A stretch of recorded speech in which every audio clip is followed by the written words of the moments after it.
opening up about mental health and having those mental health conversations is not something that I've really been that used to doing, and it's only in the last year that I've started to normalise talking about how I'm feeling, my mental health state, and having those conversations with people around it.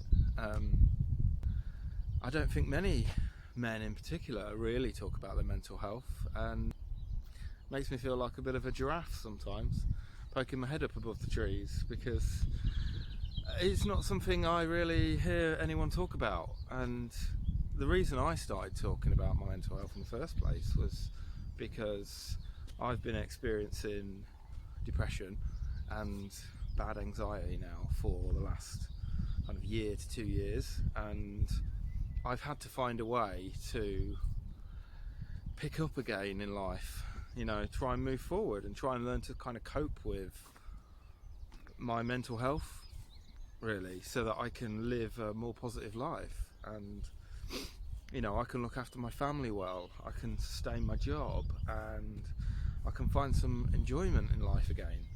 So finding a way to talk about it, put words to my thoughts and feelings, has been really important for me to be able to do, to survive and to keep going. It's not for everyone. I know a lot of people who are really not comfortable talking about how they think, how they feel, really deep down, because for a lot of people, there's still repercussions in life, or there's consequences, or they don't have the right people around them that they feel comfortable to talk to. So it's difficult. I think we're all in a unique situation of trying to manage our mental health in a way that is comfortable for us and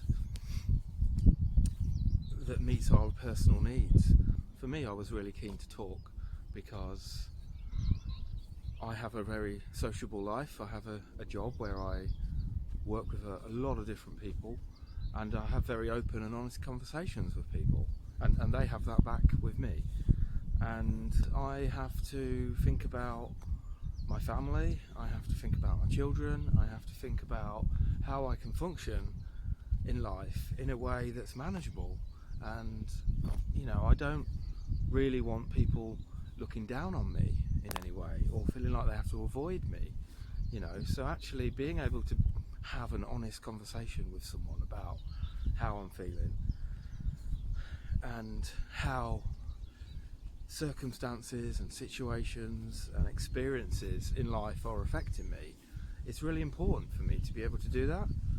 I feel a sense of comfort with that, and there's an honesty to it which is really valuable, because people will adapt to what my needs are.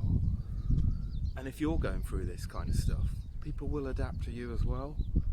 It's hard to start with, it's hard starting those conversations, but I think once you open up that door a little bit, people empathise, people understand. And it's amazed me how much people have related to my experiences and how much they've appreciated the honesty and how much courage it actually takes to be able to open up to people that maybe you don't know that well, or for you to be able to put words to your experiences and share so openly.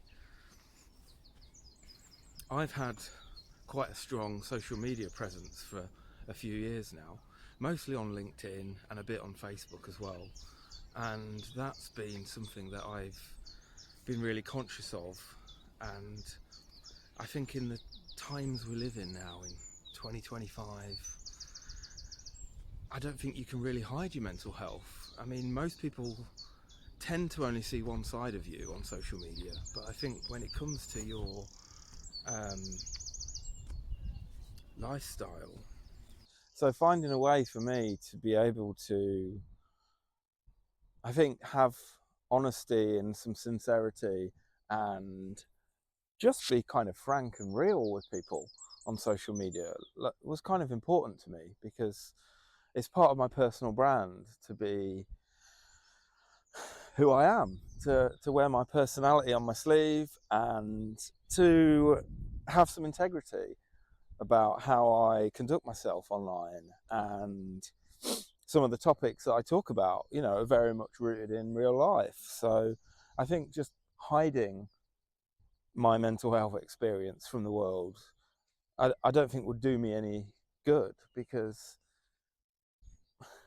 you feel isolated and lonely, and it's a very personal experience, like living with poor mental health. So only you are experiencing what you're going through. And sometimes people can see that when they talk to you, the way you act, the way you are around people, the way you involve yourself, or the way you stay silent, the way you avoid people, the way you just conduct yourself. Sometimes people can see that kind of stuff, but other times they can't. And a lot of the time, you're not really looking for attention. If anything, it's kind of the opposite. You're hiding away. You're feeling like you just want to have a much quieter, still kind of life, or you just want to be left alone, or you just want to have people around you that no. So yeah, that's a bit of a tangent, but it's been important for me to, I think, be quite honest and have that integrity online, so that I can, I think, maintain my relationships with people. And I'm in touch with people from across the world, and there's people that I've known for years. There's lots of people that I've met in person as well as online, through Zoom and Teams and that kind of stuff, through social media. So it's not just a faceless experience for me. Actually, it's a very valuable connection I have with people, both professionally and personally. So managing that online persona, if you like, of myself has been quite important, as well as, those people around me that I see day to day, family, friends, work colleagues. So, and I've continued to find ways to talk to people. Sometimes that's just sending an email and saying, look, I'm not feeling too great today.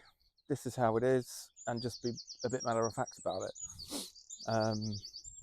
I've let my team know that I work with about how I am when I'm having low days, when I'm feeling quite withdrawn, or just feeling not good for much.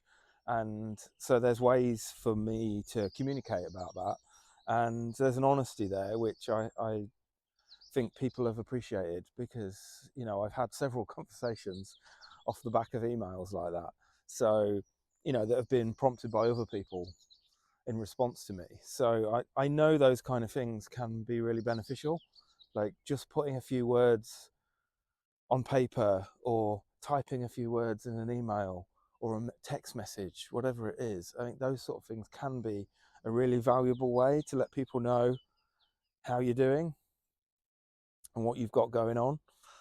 And I found the more I've been able to do that, the easier it's become. And I don't see it as a sign of weakness anymore. I think I did maybe a year or so ago. It made me feel very vulnerable, having to speak about my mental health, because usually, like work-wise, especially when you're off sick, it's normally something physical.